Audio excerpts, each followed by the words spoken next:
గోనెగండ్లలో బర్రె తప్పిపోయింది. కుర్వ దుబ్బరాముడు బర్రె కనపడుటలేదు. బర్రె ఆచూకీ తెలిపిన వారికి 5,000 ఇస్తాను. కర్నూలు జిల్లా ఎమ్మిగనూరు తాలూకా మండల కేంద్రమైన గోనెగండ్లలో స్థానిక గోనెగండ్ల శివార్లలో కుర్వ దుబ్బరాముడు బర్రె బుధవారం సాయంత్రం నుంచి కనపడలేదని శనివారం విలేకరుల సమావేశంలో తెలిపారు. ఈ సందర్భంగా కుర్వ దుబ్బరాముడు మాట్లాడుతూ, ఎల్ఎల్సీ కెనాల్ పక్కన నేను మా బావమర్ది కలిసి 20 ఎకరాల పొలం కౌలుకు చేశాము. పొలంలోనే వాముదొడ్డి ఏర్పాటు చేసుకుని ఇక్కడే ఎద్దులు బర్రెలు కట్టేసుకుని మేత ఏర్పాటు చేసుకునే వాళ్ళము. దాదాపు 10 సంవత్సరాల నుంచి పశువుల నివాసం ఏర్పాటు చేశాము.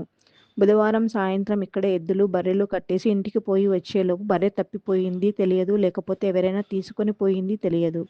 కుర్వ దుబ్బరాముడు చుట్టుపక్కల గ్రామాలు గాజులదిన్నె, పిల్లిగుండ్ల, నెరుడుప్పల, ఒంటెందిన్నె గ్రామాలు వెతికి వచ్చారు. కావున నాపై దయ ఉంచి ఎవరైనా నా బర్రె దొరికి ఉంటే లేదా ఆచూకీ తెలిపిన వారికి 5,000 రూపాయలు ఇస్తామని తెలిపారు. సమాచారం కొరకు ఫోన్ నంబరు 9963804270కు తెలుపగలరని విజ్ఞప్తి చేశారు. ఏకే1 టీవీకి స్వాగతం, సుస్వాగతం. ఈరోజు గోనెగండ్ల గ్రామంలో కుర్వ దుబ్బరాముడు ఏనగొడ్డు బుధవారం సాయంత్రం పోగొట్టుకుపోయింది.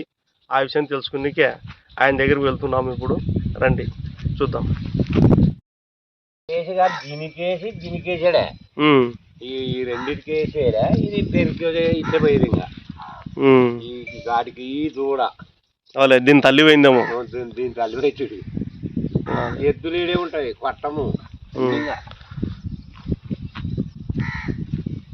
ఎప్పుడు మొన్న బుధవారం నాడు మాపసారి 6 గంటలప్పుడు ఇంట్లో పోయారు కదా ఆడోళ్ళు. ఇంట్లో పోయినప్పుడు ఇడిసిరాని పోయాడే. మరి 7 కల్లా ఇంటికి వచ్చాడే. వచ్చేసరికల్లా అమ్మగొడ్డు పేరుకొని పోయేదే.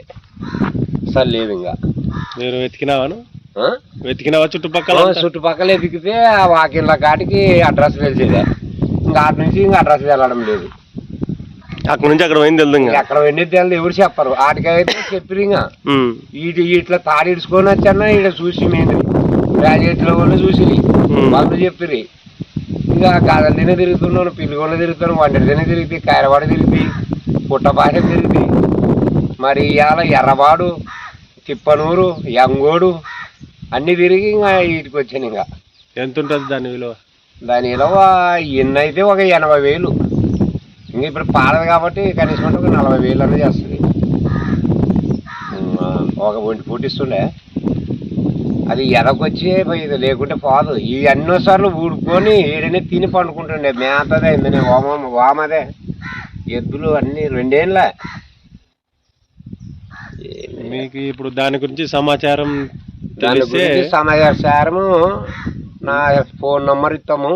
చెప్పు. వాళ్ళకి 5,000 రూపాయలు ఎవరన్నా మనకి తెలిపితే పలానా కాడ ఎంపగొడ్డు ఉన్నదంటే 5,000 రూపాయలు ఇస్తా. మీ ఫోన్ నంబర్? నా ఫోన్ నంబర్ చెప్తా, చెప్పు. 99 63 63 80 42 70. నీ పేరు? నా పేరు దుబ్బరాముడు కుర్వ, గోనెగండ్ల కుర్వ దుబ్బరాముడు. పట్టించిన వాళ్ళకి 5,000 రూపాయలు 5,000 రూపాయలు ఇస్తా. ఏడన్నా ఉండదని తెలిపితే నాకు ఫోన్ నంబర్కి ఫోన్ చేసి నేను వస్తా. ఏడున్నదంటే ఆడికి వస్తా. నన్ను 5,000 రూపాయలు ఇచ్చి నన్ను పట్టుకొచ్చుకుంటా. నా ఎంపగొడ్డు నన్ను. సరే. ఏమో పోలీస్ స్టేషన్లో కంప్లైంట్ ఇచ్చినారా? అక్కడ ఇలా ఎవరికేమీ ఇలా వాళ్ళేం దొంగతనమేమి చేసుకోలేరు. అది మన ఎంపగొడ్డు ఎదొచ్చేది పోయేదే. వీటి నుంచేమి పట్టుకొని దొంగలు ఎత్తపోయారు అనే మాట కానీ కాదు. ఎవరికైనా తెలిస్తే మాకు చెప్పండి. ఆ నంబర్ ఫోన్ చేసి వస్తా. ఓకే.